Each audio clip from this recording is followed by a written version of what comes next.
Hey everybody, this is Jeff Emmett here. I'm a token engineering researcher at the Common Stack and communications at Block.Science, and I'm here today with Andrew Clark, who is a data scientist at Block.Science and also doing his PhD in monetary economics at the University of Reading.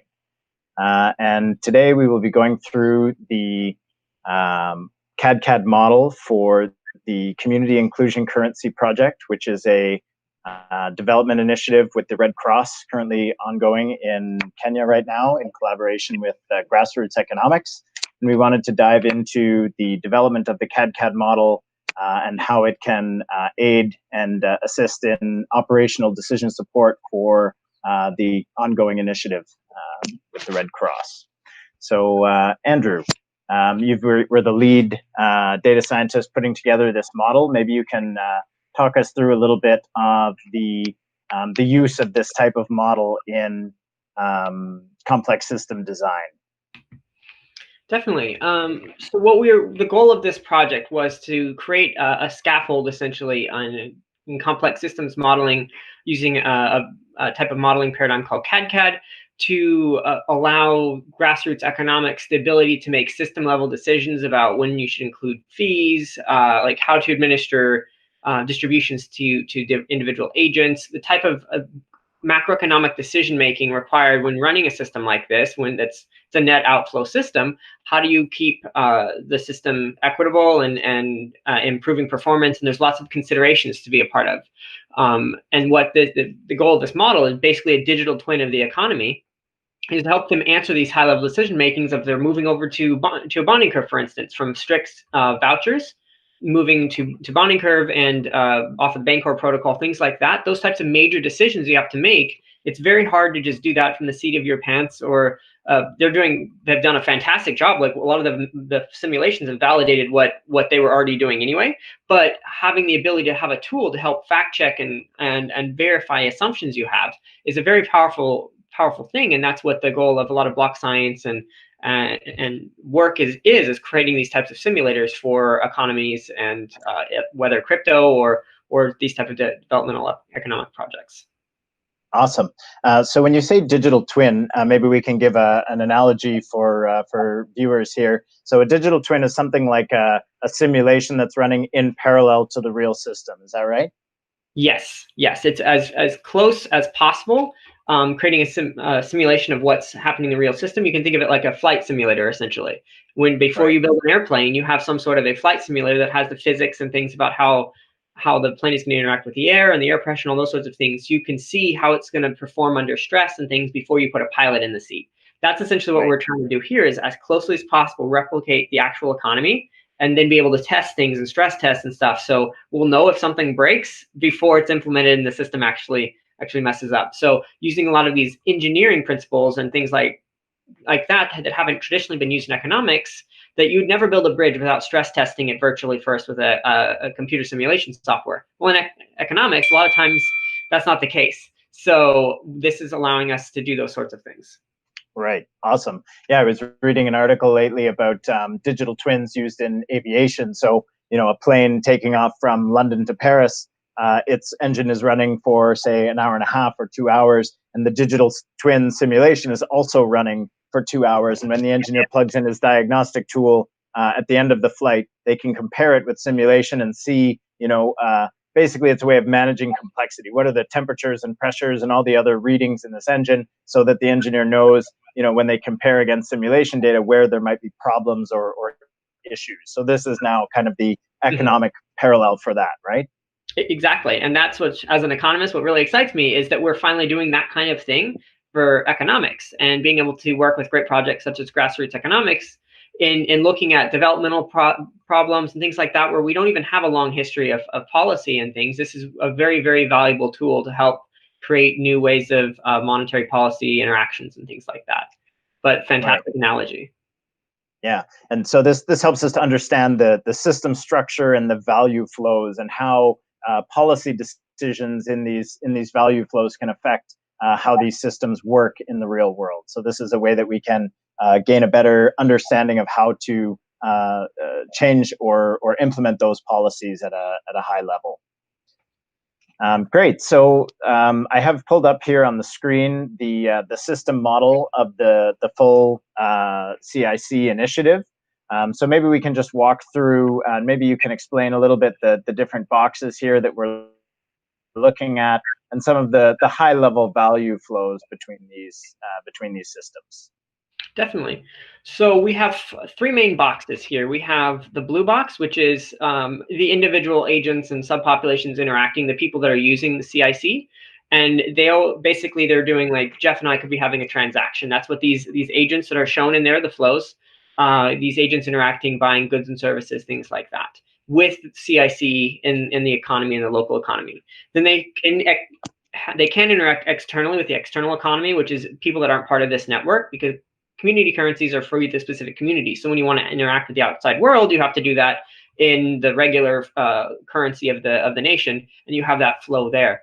And then this mixing process here of these individuals interacting in a local economy is being supported by this pink box, which is the currency operator, in this case, Grassroots Economics, which what they're doing is they're the ones administrating this system. You could think of them as the pseudo fractional reserve banking system, for instance, the central bank of this economy, for lack of a better word, where they're distributing tokens. When you join the system, you get the CIC token voucher, and then through the mechanism right there, and then you're allowed to buy back at certain policies. You can take your CIC and move it back to fiat, Kenyan shilling, for instance, in this implementation. And they're the ones that are distributing this. They can provide basically universal basic income. They can do a lot of different things here to try and stimulate the economy and help add liquidity to these rural regions that really have just been in barter economies. We're adding the liquidity to have a regular exchange. That's what's really exciting about this project. And they have a couple things going on with them, because based on the system, they're handing out these vouchers that are locked into a currency. Like there is a relationship, that underlying value to their CIC vouchers. And they're constantly giving them out, and people are redeeming it for cash. So they constantly have an outflow of money from the system. So you see the little red cross logo on the top right in the pink box. Currently, they're being supported by some groups from the Red Cross that help provide them some money for operating expenses and to help support the system.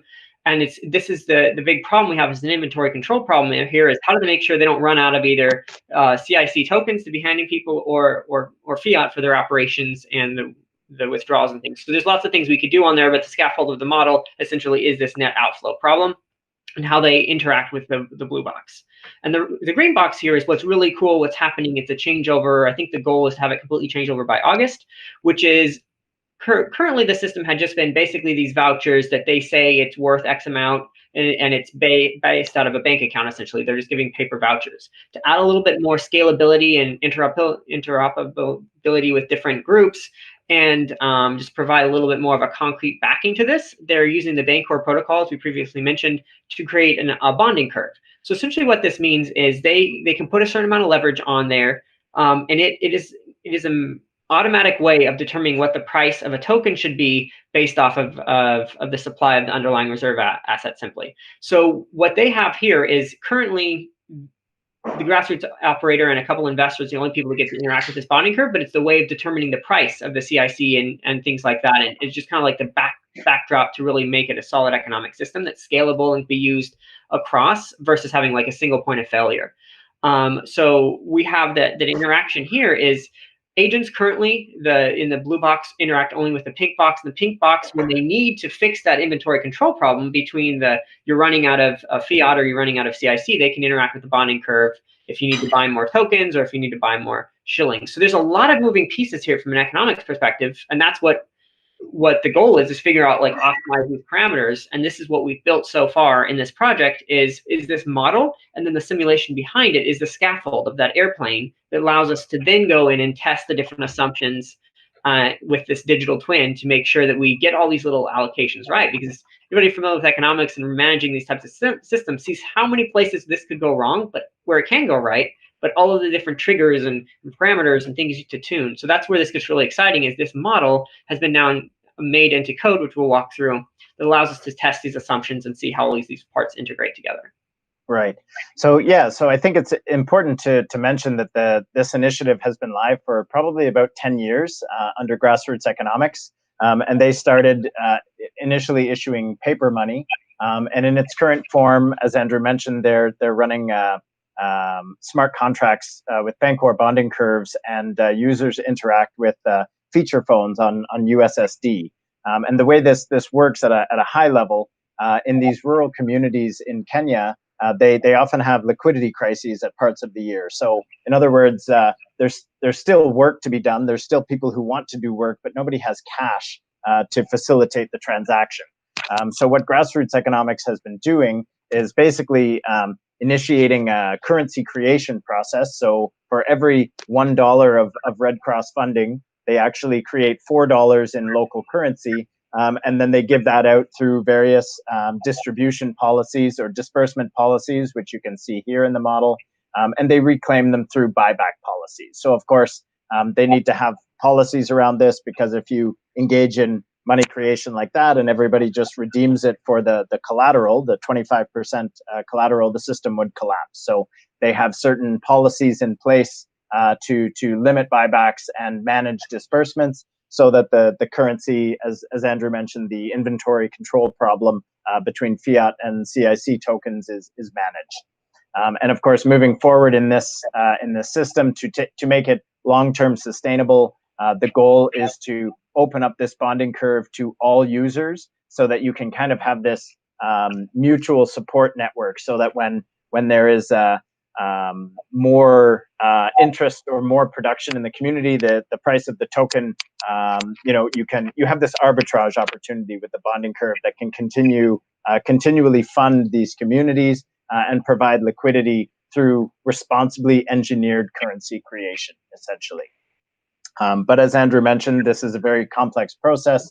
So this is where the modeling comes in, that we can start to understand the assumptions in this system and run them through all sorts of data science analytics tools like parameter sweeps and Monte Carlo analyses, so that we can see how these systems evolve and what kind of mechanisms we need to deploy to protect against collapse in sort of these complex adaptive systems. It's not necessarily intuitive how they will unfold over time. So this is where data science and these models can really come in handy. Awesome. So you can see, yeah, there's, we need to be very clear about the assumptions that we're making in these models, because of course, when you create agent-based models, you start from some initial conditions, and what those initial conditions are really makes a big difference in how your simulation can play out. So Andrew, do you maybe want to talk a little bit about the assumptions that we made in terms of agent preferences and sort of the visibility or the granularity that we look at the agents in this system? Definitely, yes. So whenever you're doing some sort of a modeling project, there's going to be some things you can learn from the data, and some things that you're going to have to just have assumptions for. Some of those can be completely based off of what's happening in the real world. A lot of the assumptions we have in the model are based off of what Grassroots is doing, but then there's some that you kind of have to infer or calculate. So essentially what we're doing is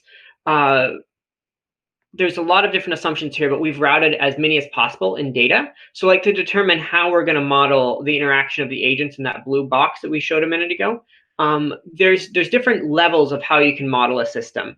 You can do system dynamics, essentially, which is just like the inputs and outputs flows of a system. That's traditionally what a lot of equilibrium models and a lot of things in economics are, which is basically like, what's the net inflow of cash for the year? What's the GDP change? Those sorts of things.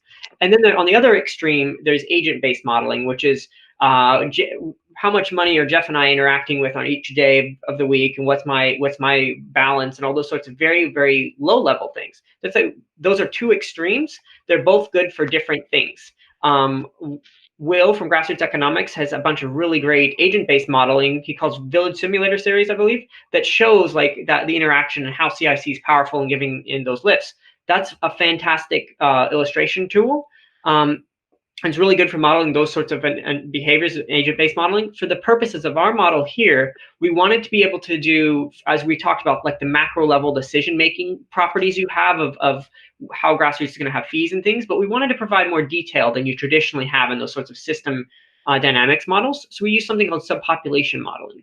So for those CIC user agents in the blue box, we're using subpopulations, which means there's clusters of people that usually interact with each other. So we're modeling the inter-cluster flows of money and things like that, but not the internal clusters. So we can get detail without going all the way to agent-based level, because it's computationally prohibitive to do like really good simulations on agent base when you have 20,000 or more agents and all different, and just the complexity there. But you can still get the big flows with still a lot more detail than you would traditionally have by using something called subpopulation modeling, which you could think of as a graph of agents interacting, nodes and edges of agents interacting with each other. You zoom up 40,000 feet or so, and you get these subpopulations. So how we got these subpopulations is completely routed in data, as we tried without doing too many assumptions. We took the first 5 months of data this year from the CIC project, and what we did is we used some machine learning algorithms essentially to cluster transactions based off of the grouping, the natural groupings that emerge, and we were able to use some statistics to find out what's the optimal amount of clustering given the different restrictions we have. So we found that 50 different clusters or subpopulations adequately represent the majority of the variability in the system, while still being able to allow us to do some the calculations we need for determining the system level flows. We also determined we're using like utility and demand and stuff like that from agents. The plot right here that Jeff is showing that the big red dots are showing one below. The big red dots are showing where our clusters are. This is all of the complexity that you have and all these user interactions into 2 dimensions. So we are showing that most of the little dots, multicolored dots, we have most of them covered by the big red dots. It's showing that most of the variability in the system we are capturing with these 50 clusters.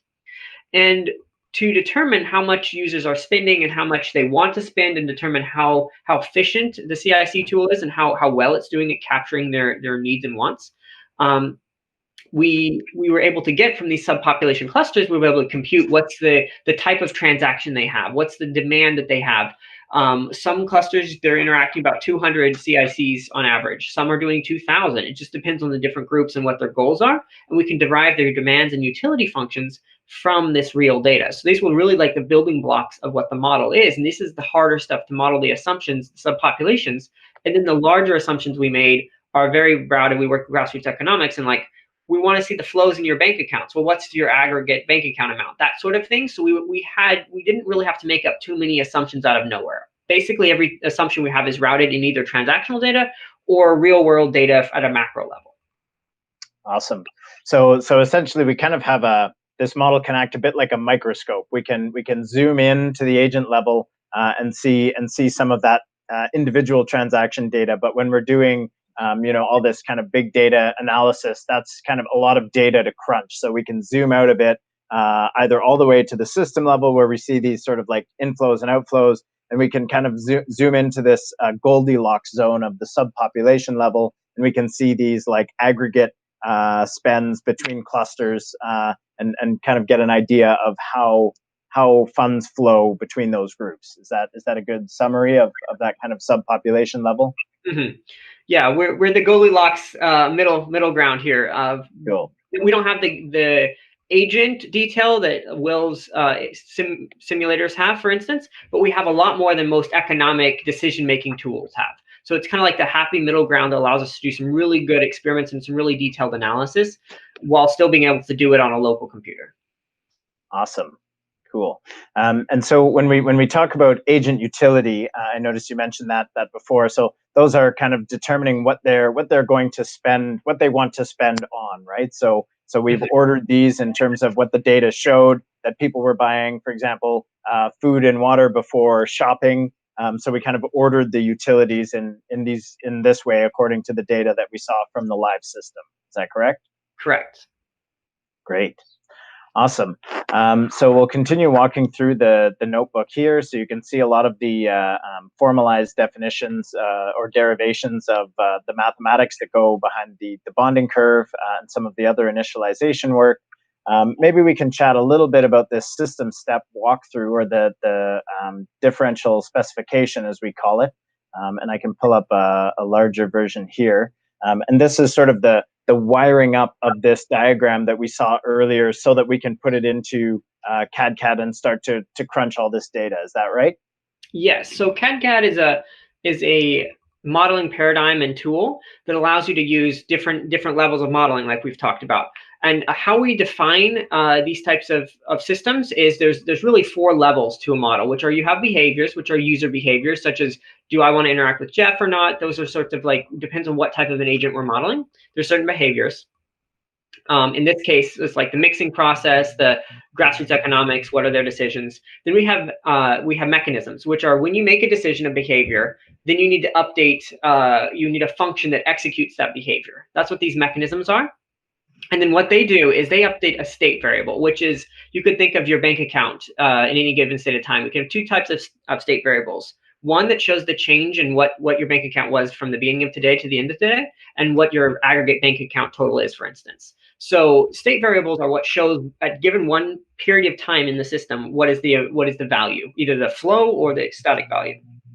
And then we have metrics, which are, and it's more of an economic-y thing, or any type of business or economic type of thing. It's more like the aggregate, how do we know the system is doing what it should be doing type things. So they're help us answer those questions. So this is really a way that we outlined all the different parts, the sequential steps that are happening in the system. So this whole thing here is laying out all of the steps that happen in one run. If you want to do the run one as 1 day, 1 month, 1 year, doesn't matter the time scale, but in one step of the simulation, we have all of these different components that happen. So as you can see, there's a lot of detail in this model because there's a lot of policies, and inside each one of these behaviors, there's policies and decision making, such as like what's the spend allocation of agents, how do we do those allocations over all the agents, keeping track of the different network graphs and all these types of things. There's a lot of complexity in here, but it's shown in these 4 categories of behaviors, mechanisms, states, and metrics.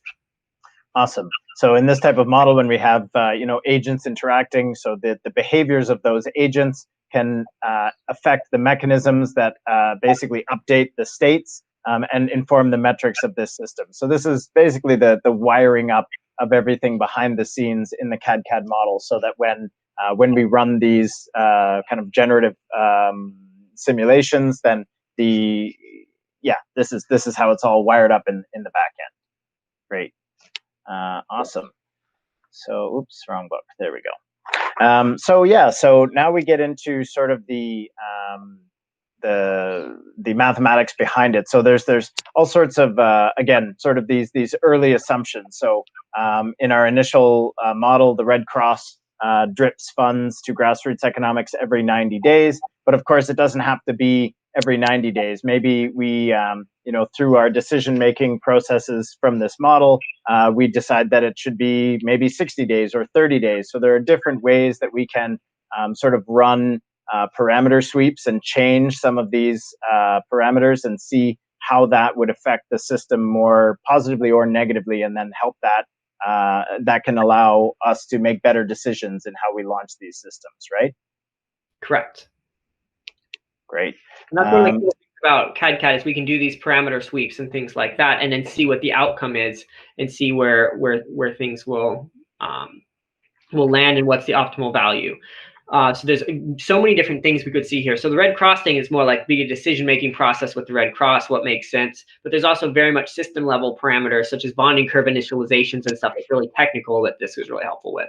So this is a pretty basic plot, but it's showing that like the difference on the agent spend that you can see depending on how much money is being injected into the system. This is agent spend has a lot of variability in it, as you can see, but it's like one example. This is a template that we've created here of how you would do a parameter sweep. These aren't fully documented or of tests, but you can see the difference in some values that will change based off of that flow, and other times they won't change. It just depends on what that specific variable and behavior is, and how that parameter sweeping aspect is affecting it.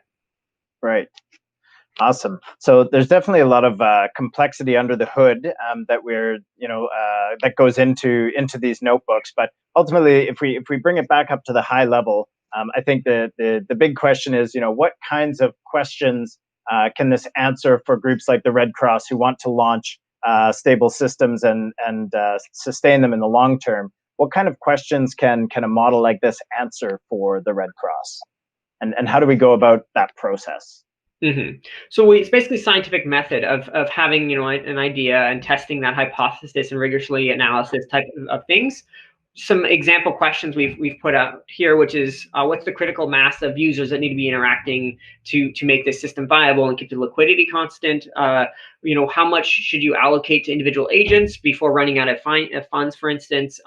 When should you introduce fees? Like currently, Red Cross can't subsidize the project forever per se, especially when you get larger and larger funding requirements.